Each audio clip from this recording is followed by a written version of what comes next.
नमस्कार. पार्थ पवारांना clean chit मिळाली अशी बातमी आज सगळ्या माध्यमांनी चालवली. मला माध्यमांना पहिला प्रश्न विचारायचा आहे की ही बातमी किंवा हा अहवाल तुमच्यापर्यंत आला होता का, आणि तो येण्याआधी तुम्ही ही बातमी कशी चालवली? कारण हा अहवाल अजून आलेलाच नाही. मी पूर्ण माहिती घेतली आहे. अजून हा अहवाल रिलीज झालेला नाही. त्याची इनफॅक्ट शेवटची बैठक सुद्धा अजून बाकी आहे अशी माहिती मला आता त्या विभागाकडनं मिळतेय. तर प्रत्येक माध्यमांनी आज बातमी चालवून टाकली की पार्थ पवारला क्लीन चिट. तर ही कुठचीही क्लीन चिट पार्थ पवारला मिळालेली नाही. दुसरं म्हणजे मागे जी चार्जशीट फाईल झाली होती पोलीस डिपार्टमेंटकडनं, कारण 2 FIR आहेत या प्रकरणात, एक बावधनला आहे आणि एक खडकला आहे. तर बावधनच्या FIR मध्ये, खडकच्या FIR मध्ये जी चार्जशीट झाली होती त्या दोन्ही FIR मध्ये पार्थ पवारचं नाव पहिल्या दिवशीपासून नाहीये. म्हणून तर आमचा खरा लढा होता की त्याचं नाव FIR मध्ये का नाही, आणि जर FIR मध्ये त्याचं नाव नाहीये तर चार्जशीट मध्ये नाव येण्याचा प्रश्नच येत नाही. आणि आम्ही हा प्रश्न जेव्हा आधी कलेक्टरांना, सगळ्या अधिकाऱ्यांना विचारत होतो, त्यांचं असं म्हणणं होतं की FIR मध्ये नाव नंतर घातलं जाईल. तर म्हणून आत्ताच्या घटनेला जी चौकशी चालू आहे, चौकशी पूर्ण झालेली नाही. आत्ताच्या घटनेला शीतल तेजवानीला बेल मिळू नये म्हणून एक चार्जशीट फाईल झाली होती, आणि त्या चार्जशीट फक्त सीमित शीतल तेजवानी पुरतीच होती. त्याच्यात पार्थचं नाव येण्याचा प्रश्नच उठत नाही. म्हणून मला माध्यमांना विनंती आहे की चुकीच्या बातम्या देऊ नका. पूर्ण महाराष्ट्रात झालंय की पार्थ पवारला क्लीन चिट, पार्थ पवारचं नाव चार्जशीट मध्ये नाही, असं होऊच शकत नाही. आणि आता म्हणूनच मी ते पूर्ण एक प्रिंट आउट काढलंय, तो प्रिंट आउट द्या. हा पॉवर ऑफ अटॉर्नी आहे. शीतल तेजवानी, शीतल तेजवानी आणि पार्थ पवार यांच्यामध्ये झालेलं पॉवर ऑफ अटॉर्नी आहे. याच्यात प्रत्येक पानावर त्यांचं नाव आहे, प्रत्येक पानावर. इतकंच नाही तर याच्यात पार्थ पवारचा फोटो, त्याच्यावर शिक्का, त्याच्यावर त्याची सही. हे बघा, सगळ्यांनी झूम इन करून दाखवा. पार्थ पवारचा फोटो, त्याच्यावर त्याची सही, शिक्का, खाली विटनेसची सही, आणि हा जो विटनेस आहे त्याचा इतर कंपन्यांमध्ये त्याच्याबरोबर डायरेक्टर आहे. इतकंच नाही तर हे नोटराइज्ड आहे. याच जमिनीचा व्यवहार पार्थ पवारनी शीतल बरोबर केलेला. ही पॉवर ऑफ अटॉर्नीची कॉपी सुद्धा मी खारगे समितीला दिली आहे. म्हणून खारगे समिती त्यांना याच्यातनं बाहेर काढूच शकत नाही, आणि काढलं तर खारगे समितीला मी धारेवर धरणार आहे. आणि एवढंच नाही तर हायकोर्टापर्यंत याच्या विरुद्ध मी लढा देणार आहे. आताच्या घटनेला या ज्या गोष्टी आहेत त्या महाराष्ट्र समोर यायला हव्यात. म्हणून मी बोलले की कुठल्याही परिस्थितीत मुंडवा घोटाळ्या प्रकरणात पार्थ पवारला बाहेर येऊ शकणार नाही. आणि जरी त्या समितीने अहवाल मॅनिप्युलेट केला तरी हायकोर्टात जाऊन मी लढून ते खरंच खरं जे आहे ते हायकोर्टापुढे मांडणार आहे. माझा लढा मी चालूच ठेवणार आहे. सुद्धा बातम्या येत होत्या की तुम्ही कुठल्या तरी चौकशीसाठी किंवा कुठल्या तरी तपासासाठी पुण्याला. नाही, आता रोज नवीन नवीन बातम्या. आज सकाळी मी उठण्याच्या आधी मला 25 मेसेजेस आले होते. कित्येक पत्रकारांचे फोन आले की मी बारामतीला जाऊन त्या जी लँडिंग स्ट्रिप आहे त्याची तपासणी करणार आहे. मी कुठलीही तपासणी करायला बारामतीत जाणार नव्हते. मी इथेच मुंबईत आहे. पण अशा वाटेल त्या ज्या बातम्या येत आहेत, मला खरंच कळत नाही कोण पेरतंय, का पेरतंय. आणि इतकंच नाही तर आज जी काही पत्रकारांनी जी बातमी, काही वृत्तपत्रात जी आलेली होती बातमी, ती सुद्धा दादांत खोटी होती. आता त्या जे पत्रकार होते त्यांच्याशी सुद्धा काही वेळापूर्वी मी बोलले, तर त्यांचं असं म्हणणं आहे की एका उच्च अधिकाऱ्यांनी त्यांना ही माहिती दिली होती, पण ही माहिती खरी नाही असं आता त्या विभागाकडनं स्पष्ट झालेलं आहे. अजून याची शेवटची मीटिंग होणं बाकी आहे. त्यामुळे पार्थ पवारला कुठचीही क्लीन चिट मिळालेली नाही. अंजलीताई, 24 तासने हा घोटाळा संपूर्ण उघड केलेला होता. त्यानंतर बऱ्याचशा घडामोडी महाराष्ट्राच्या राजकारणात सुद्धा घडलेल्या आहेत, सामाजिक पटलावरती घडलेल्या आहेत. अजित पवारांचा मृत्यू होणं आणि त्यानंतर या चौकशीमध्ये पार्थ पवारांना क्लीन चिट मिळाली अशी बातमी येणं, याचा कुठेतरी संबंध आहे का? पार्थ पवारांना सहानुभूतीचा फायदा दिला जाऊ शकतो का? नाही, मला असं वाटतं की या सगळ्या गोष्टींना अतिशय संवेदनशील आहेत आणि ह्याच्यात जो मृत्यू झाला, आता जे अजित पवार गेले त्यांच्या विरुद्ध माझ्या एवढं तर महाराष्ट्रात कोणीच लढलं नसेल.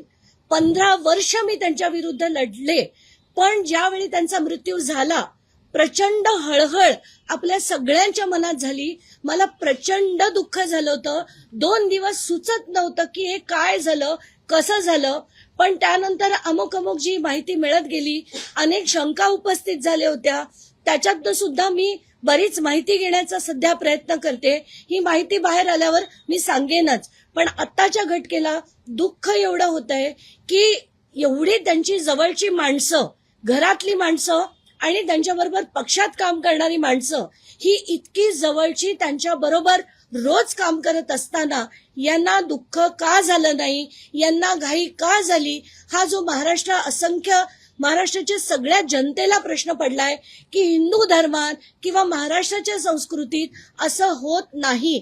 आणि आज जो या शपथविधीमुळे गेलेला महाराष्ट्रातला सोशल मेसेज आहे की घरातलं व्यक्ती गेलं तरी कामकाज चालू ठेवायचं असतं, हा जो एक सोशल चुकीचा मेसेज गेलाय महाराष्ट्रात, याची खंत वाटते. एवढंच आत्ता मला बोलायचं. जाणीवपूर्वक, कारण आता आपल्याला माहिती की जिल्हा परिषदेच्या निवडणुकांचा प्रचाराचा शेवटचा दिवस आहे. अगदी रोहित पवार यांनी सुद्धा अजित पवारांना जर सद्भावना किंवा श्रद्धांजली द्यायची असेल तर त्यांचे विचार पुढे न्यायचे असेल तर मतदान योग्य पद्धतीनं करा, ही श्रद्धांजली असेल अशा पद्धतीचं ट्विट केलेलं आहे. एकूणच आजच्या पेपरमध्ये आलेल्या या बातम्या आणि निवडणुका याचा काही संबंध आहे का असं तुम्हाला वाटतं का? त्या अनुषंगानं या बातम्या दिल्या गेल्या असतील. मला एकच फक्त गोष्ट मांडायची आहे की याच्यात भाजपने एका दगडात 2 पक्षी मारले. एक म्हणजे त्यांनी राष्ट्रवादीत परमनंट फूट पाडली आणि दुसरं म्हणजे त्यांनी आत्ताच्या झेडपीच्या निवडणुकीत जो राष्ट्रवादी पक्षाला जो आपलेपणा आपुलकी मिळाली असती किंवा जो सॉफ्ट कॉर्नर लोकांचा मिळाला असता तो आता मिळेल की नाही.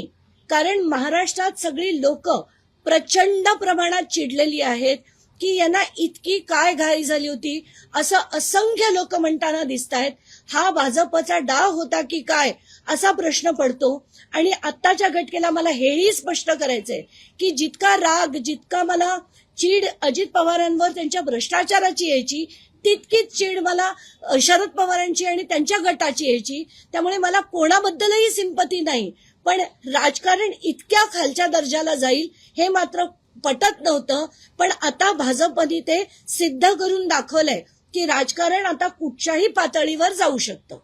सहानुभूतीचं राजकारण केलं जातंय का, इथून पुढे सुद्धा केलं जाईल का? विशेषतः पार्थ पवार यांचं नाव ज्या घोटाळ्यात आहे त्यापासून त्यांना वाचवण्याकरता ही सहानुभूतीचं कार्ड खेळलं जाईल का? आणि सुनेत्रा पवारांकडनं काय अपेक्षा? कुठल्याही न्यायात कुठलंही सहानुभूतीचं कार्ड चालत नाही.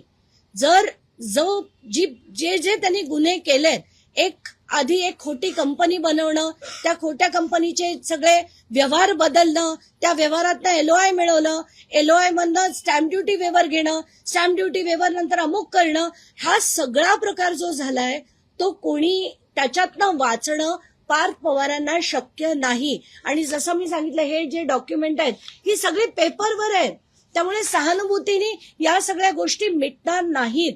पण आत्ताच्या घटनेला सहानुभूतीची लाट जी राष्ट्रवादीकडे गेली असती ती झेडपी इलेक्शनमध्ये जाऊ नये म्हणून घाईघाईत हा शपथविधी करून घेतला, हे याच्यातनं स्पष्ट दिसतंय. कारण कुठेतरी ह्या मंडळीने त्याच्यातले जे नावाजलेले आहेत, सुनील तटकरे, प्रफुल्ल पटेल आणि छगन भुजबळ, हे एका पायावर भाजपमध्ये कधीही जायला तयार आहेत. आणि म्हणून त्यांनी राष्ट्रवादी संपवण्याचा हे केलंय का? संपली तर आनंदच आहे, पण त्याच्यात ती आता संपवण्याचा घाट घातलाय का असा प्रश्न प्रत्येकाला पडत असेल आणि तो मलाही पडलाय.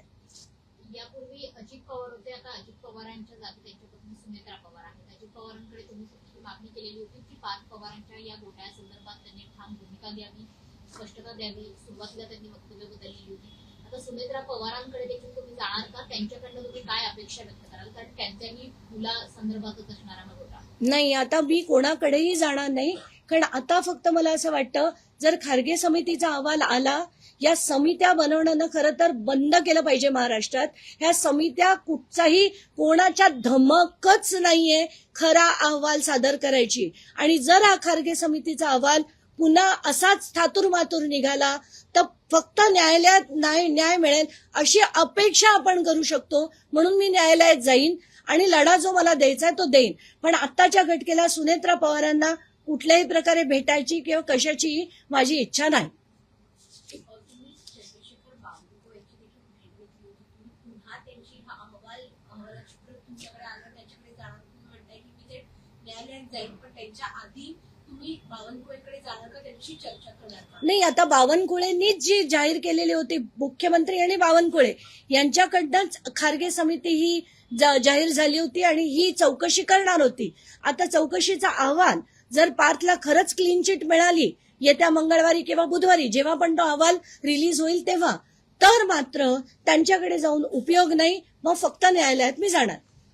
हा अहवाल सादर व्हायला मुदतवाढ केली गेली होती. 8 दिवसांची मुदतवाढ पुन्हा मिळते आहे. मुदतवाढीवर मुदतवाढ केली जाईल का, त्या संदर्भात काही तुम्ही भूमिका घेणार? नाही, आता 3 महिने त्यांना सतत मुदतवाढ मिळाली, या ना त्या कारणाने दिली गेली. आता पुन्हा 8 दिवस जर त्यांना मुदतवाढ मिळाली असेल, असो.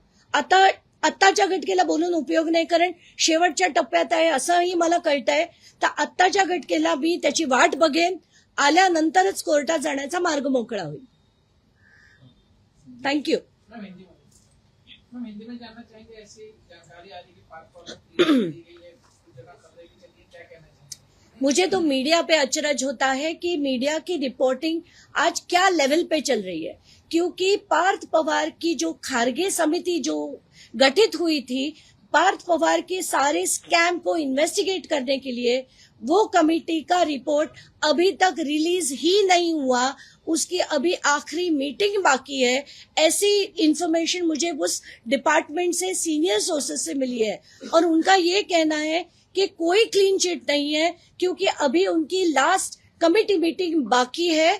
और अगर क्लीन चिट दी भी गई तो भी मैं हाईकोर्ट में उसको चैलेंज करके जस्टिस के लिए लड़ूंगी. क्योंकि कोई भी डेप्यूटी चीफ मिनिस्टर का लड़का अगर 1800 करोड़ की जमीन अगर ले लेना चाहता है तो ये कायदे से गलत है और उसके खिलाफ मैं लड़ूंगी. मैं ये भी कहना चाहूंगी कि ये खारगे समिति की रिपोर्ट अभी तक रिलीज नहीं हुई है. दूसरी बात, पुलिस स्टेशन में 2 एफआईआर रजिस्टर्ड थे, एक बावधन पुलिस स्टेशन में और एक खड़क पुलिस स्टेशन में. बावधन पुलिस स्टेशन और खड़क पुलिस स्टेशन के रिपोर्ट की चार्जशीट में उनका नाम नहीं, इसलिए उनको क्लीन चिट दी गई. ये कुछ मीडिया चैनल्स ने रन किया, ये भी गलत है. उनको कोई क्लीन चिट दी नहीं गई क्योंकि उनका नाम एफआईआर में है ही नहीं. एफआईआर में नाम नहीं है, इसलिए हम लड़ रहे थे अब तक.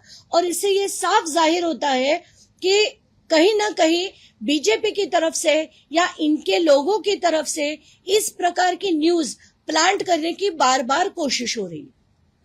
मैम क्या इसको लेकर आप सरकार में मुख्यमंत्री या जो है नेता वरिष्ठ उनसे मुलाकात करेंगी या उनसे फॉलोअप कुछ करेंगी? इससे पहले भी आपने इसको लेकर फॉलो किया था. फॉलोअप मेरा जारी ही रहेगा. अभी कुछ देर पहले मैंने बावनकुळे जी से भी फोन पे बात की. उनका ये कहना था कि कोई रिपोर्ट आया नहीं है. नेक्स्ट हफ्ते तक तो उनकी मीटिंग भी नहीं हुई है. नेक्स्ट हफ्ते में मीटिंग होगी, उसके बाद फाइनल डिसीजन होगा. क्योंकि मैंने खुद 4 डिपोजिशंस किए हैं खारगे समिति के सामने और उसमें ये पावर ऑफ अटॉर्नी जिसमें हर पेज पे पार्थ पवार की सिग्नेचर है और शीतल तेजवानी की सिग्नेचर है. इतना ही नहीं, यहाँ फोटो है, सिग्नेचर है, स्टैंप है, साइन है और ये डॉक्यूमेंट नोटराइज्ड है. ये तक मैंने खारगे समिति को दिया है और ये से साफ जाहिर होता है कि ये लैंड स्कैम में सीधा सीधा पहले पार्थ का ही हाथ था और आज तक पार्थ का ही हाथ है. मैम अभी जैसे जो इंसिडेंट हुआ है जिसमें अजीत दादा की डिमाइस हुई है, क्या आपको लगता है कि उसकी सहानुभूति या कुछ मिलने की उम्मीद है? कमेटी की रिपोर्ट को आप किस तरीके से देखती हैं, आने की संभावना है? नहीं, मुझे ऐसा कुछ भी नहीं लगता कि कोई सहानुभूति उनको मिल सकती है, क्योंकि जस्टिस इज डिफरेंट एंड न्याय जो होता है वो अलग होता है और जो इमोशंस होते हैं वो अलग होते हैं. इमोशनल अगर जज बनकर न्याय देने लगे, इन खारगे कमेटी देने लगी, तो इससे ज्यादा दुख की बात और कुछ हो ही नहीं सकती. कमेटी ने अब तक जो इन्वेस्टिगेशन की जांच की है उससे आप सेटिस्फाइड हैं? उसको किस तरीके से? फिलहाल तो मेरे पास उसकी कोई जानकारी नहीं है, इसलिए उसके खिलाफ मैं कुछ बोल ही नहीं सकती.